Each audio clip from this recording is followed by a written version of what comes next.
Welcome to the next presentation. I'm super happy to have Timo and Kaspar here on stage. They're going to present the journey to open source, my favorite UX framework, SiMPL. Thank you. Hey everyone. So this is the last presentation before the lunch. I hope you still have a little bit of energy left. I'm Kaspar, this is Timo, and we both work since about 10 years on SiMPL. SiMPL stands for the Siemens Mobile and Web Platform. And if you're asking yourself now, where is the W? Yeah, we just didn't like that too much, so we kept it simple. All right, so we take you a little bit on a journey and towards open source. So Timo, did we actually made it? Yes, we made it actually.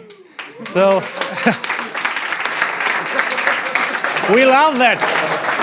Partially, we made it. We are actually, I think every day we push more there. We are now open source, right? Should I? So what we did is now at GitHub, Siemens Element there. We also have our documentation online. You find it at element.siemens.io. So whenever you want to see something beautiful, go to element.siemens.io. It's beautiful. And of course, we created our first releases. We are still, you will see it today, in a migration phase. So there will be more stuff every day, every hour. But first releases at npm.js. So there are the npm packages. So we are now open source, and we are very happy about this. So, but business is all about the people, and as you might have noticed from our shirts, we are celebrating also our 10th anniversary, and we have our whole crew here in Zug. We are coming from more locations even, but from 4 countries, Switzerland, Germany, Italy, India.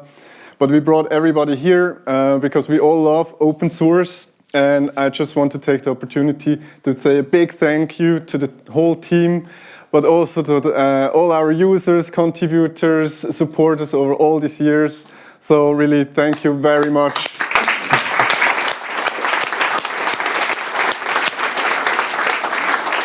Without you, this would all not have been possible.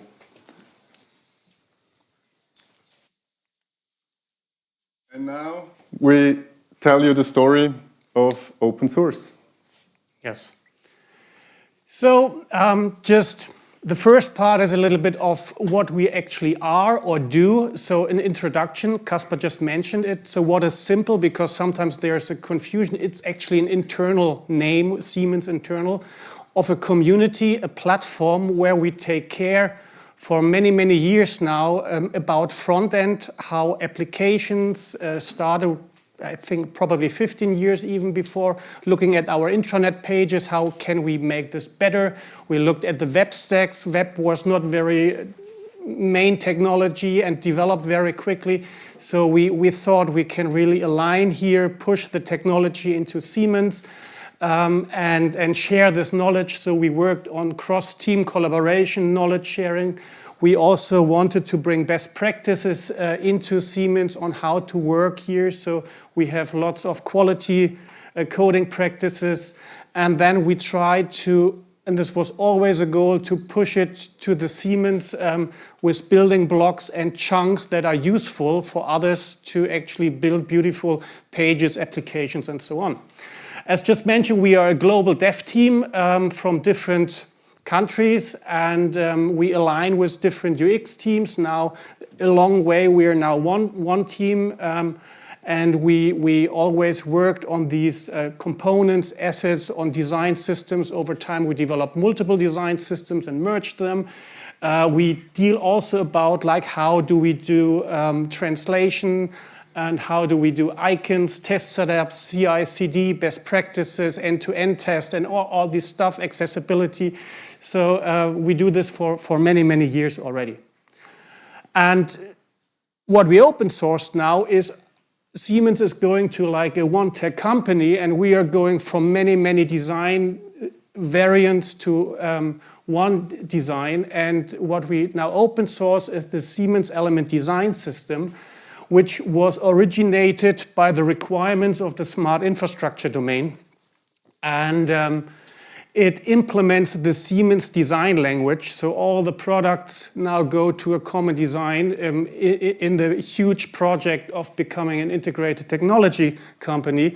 And what we do here, technology-wise, we do this mainly in Angular. It was decided long way back, and at that time we also wanted to align developers on an Angular language to be very open and exchangeable here. Well, and so this is how it looks like, just that you get an impression. I think now everybody understands what it is all about. It's about buttons, colors, fonts, icons, sliders. These are like basic components you see here, but we also have other components that are way more complex, large components for building flexible dashboards. We have components for integrating controllers of the building domain. We have it in light, and of course we have it in dark. And this is what we now open source and build. And it is used in many, many products. So this is just like one example in SaaS products. This is from the accelerator Building X in a dashboard application down to actually small devices where just icons are used or parts of it are used. So the whole system is very modular, and it is really used in many, many products over 10 years. Yeah. Just very quickly, today it's less about technology, but just that you understand what we are mainly focusing. This is a slide that is almost 10 years old. We started with Angular.js as a main programming language and then translated and rewrite. We rewrote actually probably multiple times. We rewrote our stack, but in the end it's Angular and Bootstrap. We have a second stack, which is Angular and Ionic for native app.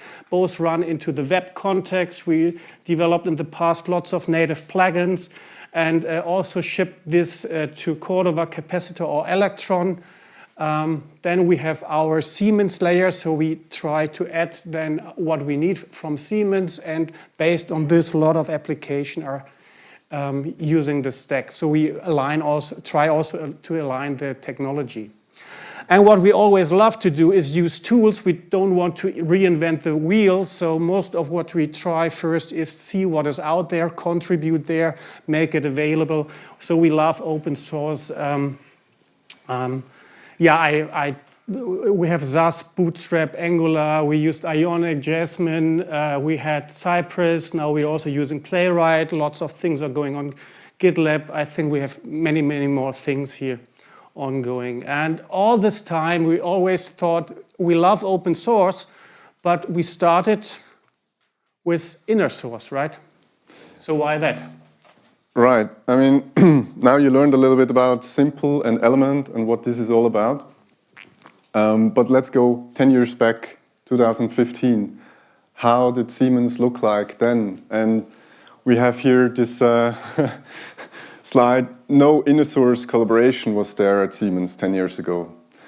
And I mean, there was certainly collaboration, but in the way we understand inner source as taking the principles from and the mindset from open source and bring it into the limit of the company, that's not what was there 10 years ago. So there was a lot of work, but we had big motivations actually to go inner source and build up our platform for everyone at Siemens in a very transparent way.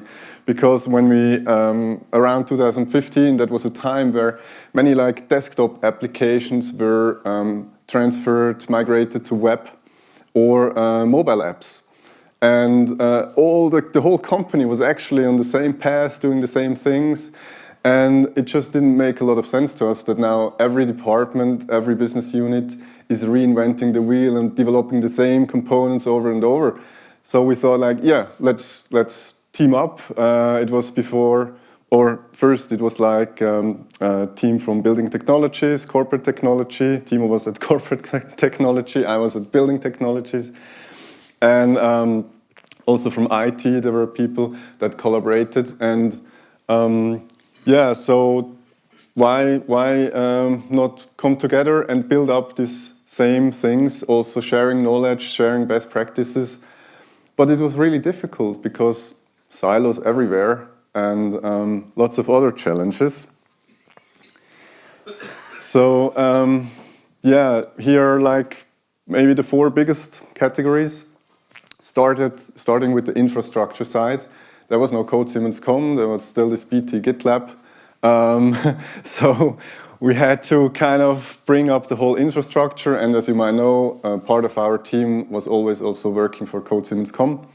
So this was like a common mission here to make inner source work at Siemens. So we built up the infrastructure, we solved the legal issues. Siemens is very complex when it comes to legal, so it was not just allowed to share code freely and openly across business units and countries. There are taxation problems and other things. Then the whole policy, I mean, there was this need-to-know principle at Siemens, which was very strong. And just a couple months ago, actually, everybody working at Siemens should have received an email changing this policy to share on less. So the mindset 10 years ago, yeah, it's really awesome. We are transforming the company. Everybody can feel it, and it's amazing. But you see, like, it took 10 years, basically. And the culture is really also changing over the years. Lots of hard work, but I guess we made it. So this was more on the company perspective. Now these are like our project goals. This was basically unchanged from the start. It was basically our pitch deck for SiMPL. So we didn't want to reinvent the wheel. We want to build something based on open source and just add the missing parts, make it usable for internally at Siemens. And yeah, so also we wanted to do something that is usable by a lot of people, not just a single couple projects, but it should be really broad. And we always kind of promoted also this tech stack, right? So it was not just components, but also like tech stack that we can all share and work together in the most efficient way across the company. And it was also very modular. So you could pick and choose.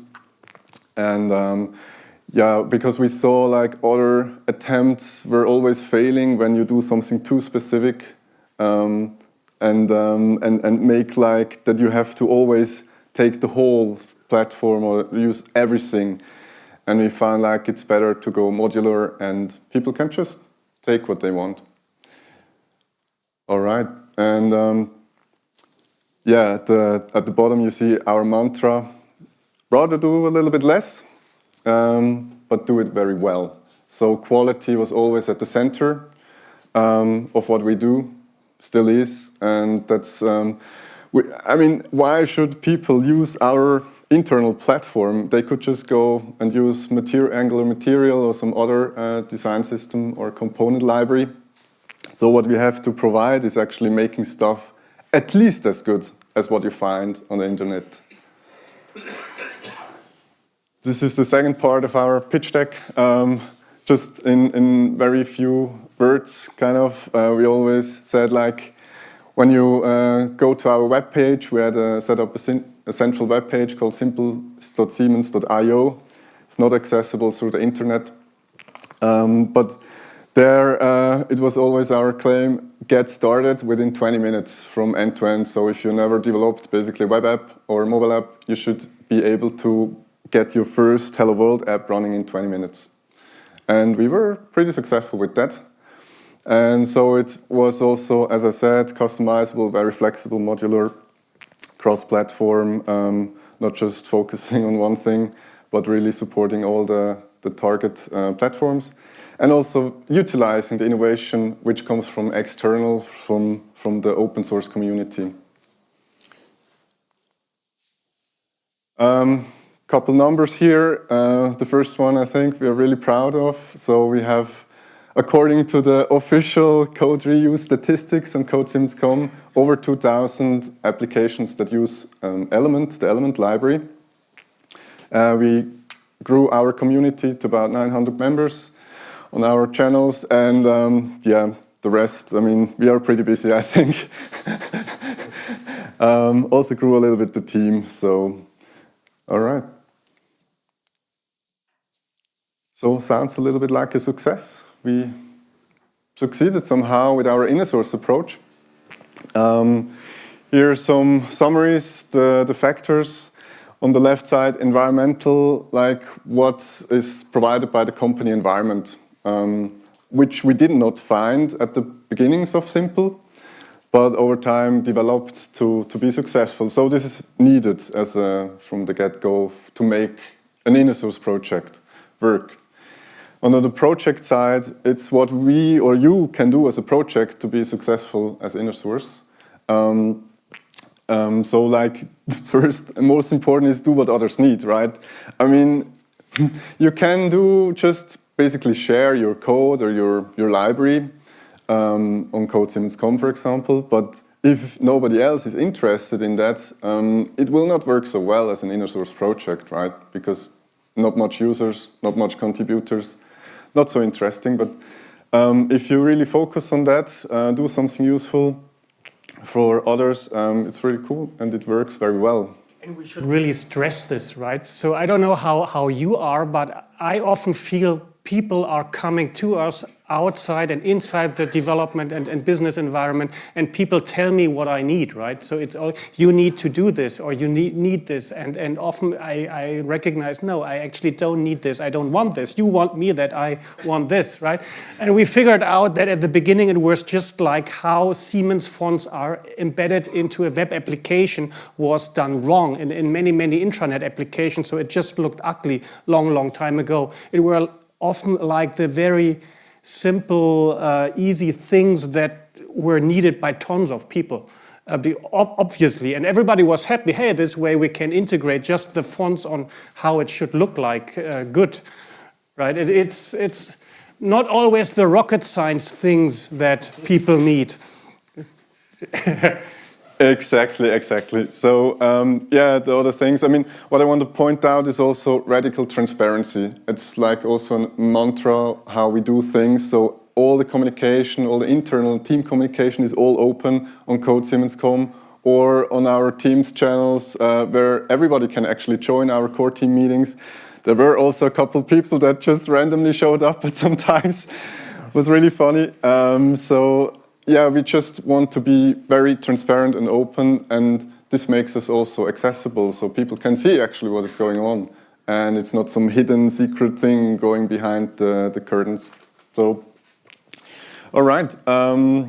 Yeah, and maybe the last point also I want to point out, be welcoming to people. That's also something we always, you know, try to be very helpful when people reach out to us on our different channels. Always try to answer the questions in a reasonable amount of time. So it's like it's really some added value for the company and for the projects that they have some reliable party where they can ask any kind of questions and get an answer, and not just yeah, kind of the typical ticket IT thing. Yeah. All right, so looks like we did everything right? Why should we now go open source, Timo? Yeah. So, as mentioned, we always loved open source development, but there was something missing, like the real business demand. Because at the beginning, we were starting at inner source, bringing the world into Siemens, and so our heart, what we saw, we have like three ways of motivating people, right? Things that just make sense. Then the heart, what we want to do, that was easy. We want to do this, and the wallet. We need to earn money, and heart was easy. Wallet, well, that was not so important in the past. It was more like making the knowledge in inner source. But what was missing time ago was like the business case. And now what happened suddenly we had a real business case, and this was really useful because what we recognized, it does not make sense just to be open source when you want to be open source. There needs to be a reason. It's extra work. So, and what we figured out over time is that our software is actually used a lot by OEMs. We actually also have theming so that OEMs can rebrand the products. And we suddenly had a real case that the OEMs said, well, we want to build additional applications to what we reuse, and we want to make sure that we can still do it with the same components today, tomorrow, long term, with the MIT license. The best would be if all that stuff is open source. And this was now a real business case.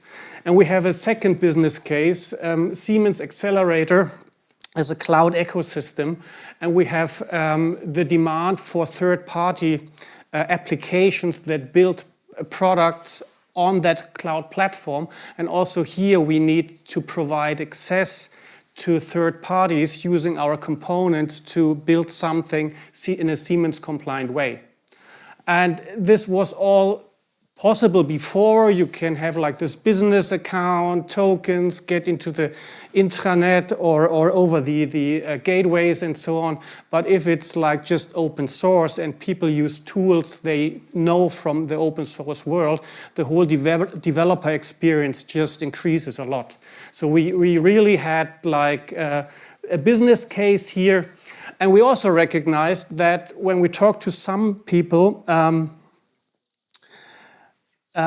when something is open source, it is really perceived as more mature. That must not be true, but this is what people say. So you can have the biggest inner source project, but once it is open source, it's like on GitHub, right? People love that. So it will stay there, and so it must be valuable, and so it brings us trust actually in all these people. So this was with the brain, and then we have lots of hard things, team motivation, attracting new talents, show what we do, that we are cool, use well-known standards. Also, we just saw it with AI, everything is around AI. When our stuff is also public, we have a huge way more opportunities of what we can do if AI is also trained on our documentations there, right? So this really opens up lots of outcomes. So, but we had lots of challenges to tackle. So we have one for every slide. For every tackle, one slide. Stakeholder buy-in, public, internal, split. So I will go through all these topics step by step. The first is when you want to go open source in a company like Siemens, you need to have this business demand, and you clearly need to understand what you want. We just recognize going to managers that are maybe not so deep in software, you need to speak a different language than talking to software developers. So it makes really, this is adapted from the primes, we love this. So this is like, you really need to understand where you are, where you want to be, and build up like a strategy. And then there are many peoples to convince, and you need to have, of course, the business case, but also then recognize that you tell different motivation stories depending on the different roles. So it really makes sense to sit down and make your plan where we want to be and do this. Then, of course, involve the OSS experts that are probably already around in your company. If you would do something like this, talk with them. And this also brings, again, trust for the deciders that you are aligned with the other OSS experts, and follow the processes. So we did all this. Then we figured out another challenge.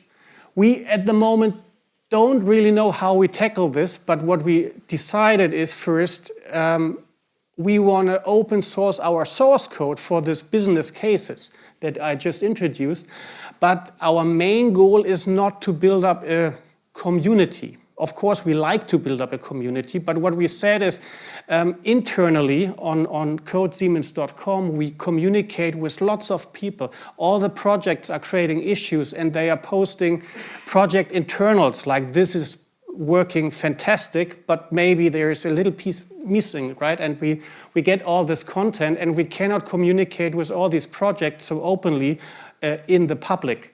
So we will keep on the project communication and feature request, bug request first internally, and then try to how to bring this to GitHub. But the first goal is the code needs to be public, not the communication. This is like the first goal, and this is like how we also motivate, or how we are motivated by our business drivers. The next problem, I don't know how clean you are, but we developed software over 10 years. We had tons of Git repositories, and then we ask ourselves, is everything in these repositories actually good to be public, right? So we probably better relook into our Git repositories, what is all in there. And what we actually did, we built up a layered system. We had, I think, I don't remember, 10, 12 Git repositories. Each was like developed over many, many years. So first we created a big monorepo of the stuff that we actually want to open source to have it more handleable. Then we also, from a design system, also internally with our business units, we build up a layered system so it's extendable, people can build on it. So we have a core system, and then we have domain layers. There's one from the building domain, electrification, and we have a platform layer, and then we have the products, and they can extend on it. So we decided what part should be open sourced and what part should maybe go on a different layer because we have some IP that we don't want to push there. So it's lots of work here. And we also built a lot of tooling around what we did here. And before we actually can go open source, we need to decide what tool do we need to be open sourced. Otherwise, our build shines would not work. There are some tools that we built internally like many years ago, a simple CLI supporting releases and other things, and we replaced it now with semantic release. We have like a package for code quality, linting, common linting rules, and accessibility rules, and things like this. And we pushed it now to Siemens Lint because we see some value here that we also, in a broader way, like collaborate on the linting areas. We have some live preview tools that you can change the components on our documentation, so we pushed it there. And then it's really like a review, right? We need to check, is everything ready to be open sourced? Handling Siemens branding. So it's easy, everything should be open source, and then we recognize, well, maybe not everything. How about the Siemens logo, Siemens, it's everywhere, but we cannot write MIT on it, right? I have never thought about this because everybody can then go around and build an application and say, hey, this is MIT, I'm now Siemens, and we don't want that. So we really get into trouble with these topics. So there are stuff that should not be open sourced, which is really the branding, the identity. It's the logo, the fonts. There are certain colors actually owned by Siemens, some icons and so on. So what we did then, we already had a themable design system. We extracted all this into an internal package. This comes here, right? No, let me just, now I'm a little bit confused. No, it is here, yes. So we put everything into an internal package. The open source version, when you just go to GitHub, doesn't look like Siemens. We just have a other theme and no branding stuff there, so you can take it and build it on it. And in the pipelines, we connect Git to our private branding package, and actually are now OEM, a Siemens OEM of our own theme, kind of. So everything you see if you go there is then branded. And it actually helps in quality because now we are using our own theme and as a theme and not as a native implementation. So any hard-coded color value will not work anymore. So this helps us actually. Migration is also pretty hard. We have, you saw, tons of applications out there. We don't know all of them. So how do we manage this? Should we just like say from make everything deprecated and say you should now change the package names and hopefully it works, maybe not, we don't really know. So the idea or the setup we had before is we were totally running on codesiemens.com. It's a GitLab, there's a Git repository, an NPM registry, so everything was done in here. When we did a release, we pushed it over there, and all the apps are downloading the packages from the NPM registry. They need to be able to access this. So then we have here now GitHub. We created, with the help of the code team, a Siemens Element repository Element repository in the Siemens group. And now we follow a strategy that component by component we do a review, including documentation. If everything is clean and works fine, then we're pushing it over to, this is dangerous here, push it over to GitHub. Then we release this to npm.js. So we have here a first version with maybe just like one or a couple of components. What we then do is we re-import it here where we just left it so that the code is present just once. And then we do another release here so that these applications are using these components that are re-exported here so they can just do their updates and don't recognize any change. And at the same time, new apps can then build up dependencies to npm.js with a new package name. So internally, it's @SiMPL element ng, and here it's now @Siemens element ng. And with that now, this is actually ongoing, and every day more components are pushed there and is developed.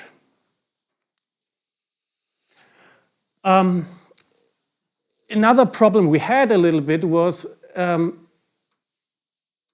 the fear of exposing the Siemens internal complexity, because we already have lots of things out there, and it felt like how to explain it when we actually go there and open source, that we also had MindSphere some years ago, and there were other open source projects, and the reality is it is as it is, and other companies do the same. We have a huge organization, and what we actually do now is with the open source, we can facilitate the collaboration, and it's way more easy to bring everything there.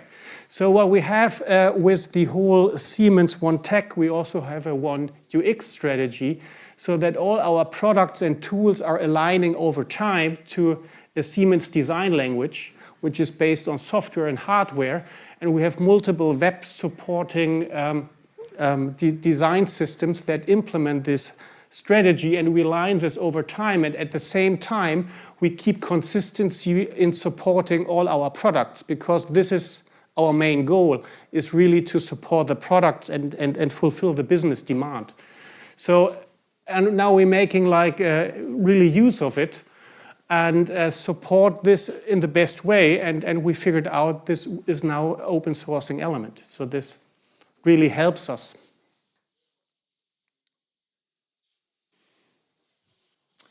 All right, so then we come towards the end, lessons learned. Yeah, we tried to condense here on this slide the most important aspects. A little bit difficult to condense 10 years on one slide and what you should take home. But for going open source, this is more that part, right? There would be many other things about inner source and versus open source, etc. But this is more about, know why you want to go open source. As we explained, the business case is here really crucial, because what makes a successful open source project in the end, same as inner source, you want to maintain it over time. Success is not built in a day. It's like a whole journey over many years, hopefully. And that means you need a strong backing from the business side. Somebody needs to finance the things in the end. And this really helps. And having an actionable plan, how to do it. Maybe it's a really complicated situation as we had. So it took us actually a good year for this process when he said, okay, let's get the permission to open source the stuff until we now finally pushed the first components to GitHub. yeah, it was really a full year. And so give it enough time. Also, team experience is very important. I mean, now our whole team starts working in the open on github.com, so much more visibility. So we should maybe not do certain things we did, which were maybe okay internally, right? We were already having a lot of experience with inner source, where it's kind of the same thing, but still public. Yeah, it's another level. And yeah, use inner source can be used as a stepping stone, but also try to encourage the people to do upstream contributions, and that's what we did. We did many upstream contributions to several open source projects over time, and this really helps the team. And yeah, as said just before, don't get scared by internal complexities. It can actually become a strength to be open about what is going on in your company and use it as a communication strategy and really tell what is actually going on. It's not something to hide necessarily. And yeah, I mean, the main takeaway maybe, open sourcing doesn't just increase visibility. It also builds trust, it simplifies collaboration, and ensures long-term impact. I see we have a little bit of time, so a very small story. We had already a little success here when we moved open source. We just got some pull requests for our NGX data table repository, which we're also maintaining a fork of. And the same in SiMPL and Siemens Lint, where somebody from a part of Siemens was doing a pull request, and he never heard about SiMPL before, because we got in touch, and with him we learned, oh, this guy is actually from Siemens. And then we were telling him, yeah, how did you find us, blah, blah, blah. And he had never heard of SiMPL before. So this also shows, like, it's just way easier in a big company to just go open source than trying to communicate these inner source things all the time, because it's a never-ending story, because you always have new people joining, or there's a new company bought, and they don't know about your stuff, but they can easily Google it or ask AI, maybe. All right, and yeah, to be continued. We just started, and maybe we can come back in a couple of years and tell our story, how it went for us with the open source. So, thank you very much.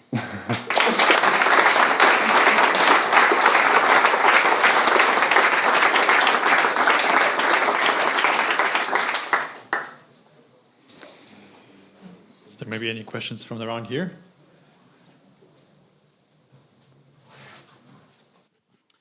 Thanks for the talk. I found it quite interesting how you manage the internal and external repository. Could you maybe elaborate a bit? Because you just said you push something over there, but is it then copying this? Do you have some kind of staging approach? And also, if you develop something new, how do you decide we keep it, for instance, first internally until we understand it's becoming part of the core? Do you have already some experiences there, or is it a bit too fresh to have a good working mode? No, it's... I think there are two things. One is now the migration strategy, where technically the components are already kind of individual parts, and we can actually really copy it over, and we delete it from one repository and move it to the other repository, because what we didn't want is to have the same code twice and get feature request, bug request to the same code. So we want to have this in sync. So what we actually did now is we have internally, this wasn't on the slide because it gets even more complicated then, we have an internal fork of our own internal repository. We make a merge, of the public repository. So we have an internal fork of the public repository. And to the whole team, for the complex components where it's not clear if everything is open source ready, we prepare these merge requests there. We review them from a point of technology, if something breaks, but also on the documentation, if everything works well. And if this is, because even if you are on the merge request, you could have things there that you don't want to have upstream. So we do like a first review there, and if everybody says that's fine, then we just push the same commit up to GitHub. And there are also very simplified components. There we just do it directly, I think. So, and then we do releases, import it, and do like release candidates and test our framework in application instances where we know that they are on the latest version, so we can always test if we do something wrong or if we break something. So this is one thing. And the other question is, where do we put this? So we have internally, we don't have really a name for it. It's the element ng, we call it a little bit core. It's where the buttons, lists, and all that stuff is. So whenever we do something like this, we are pushing it then to open source. Then we have other components about maps, a flexible dashboard, what else? Charts. We also said this is very commonly used and go there. And if there are more specific components, we have then just, it has not to be, it's not so related to the open sourcing, but we have like a weekly meeting where we discuss where should this go and is this now public or not, and this is like ongoing work actually.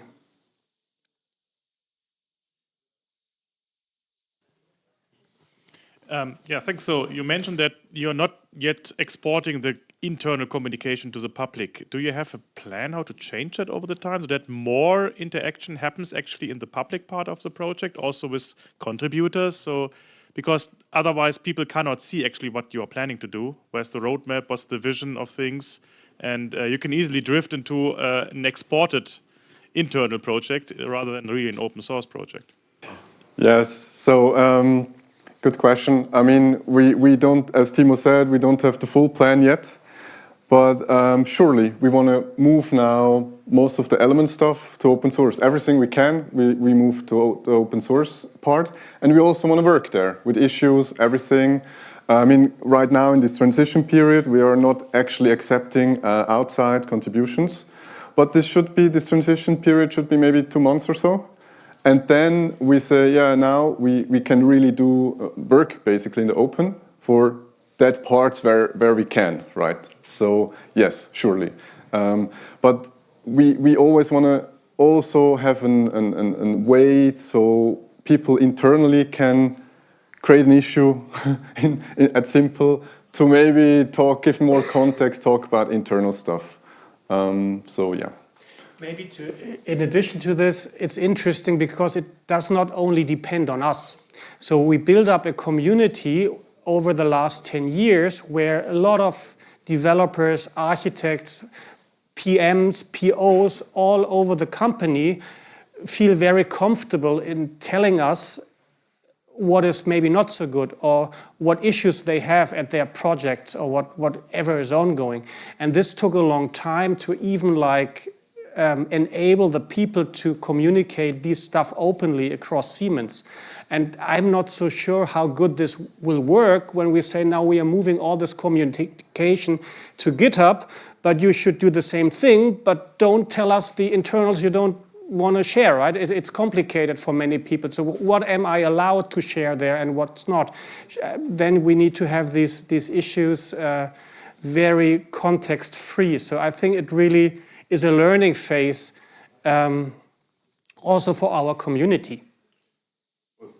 But definitely the roadmap and stuff, I mean, we need it open source at some point, sure. I mean, this will all come. We have 2 questions from the chat. One of them is, do you guys contribute or plan to contribute to the open source IX framework or somehow collaborate? Maybe you can give a short context of what IX is. Second question is, cool, simple t-shirt guys, where to get them? Kiss emoji. Maybe you answer this t-shirt question first. Okay, yeah, well, limited batch, I would say. So far it was mostly for our team. It's the first day we are wearing them.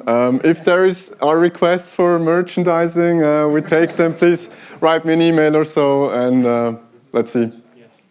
And the other question, even before now, we collaborated and we already made PR merge requests at IX. And now even like all the teams are actually in the same organization and working to the same direction. All the managers of it are here, so it's a central UX organization, and we have the same strategy, and so we work together, we collaborate, we help us and bring things together where it makes sense. And the main goal is really to support the projects and the applications here. So we work together, but not with the risk that we break any existing applications. Thanks a lot, Timo and Kaspar. Weitermachen.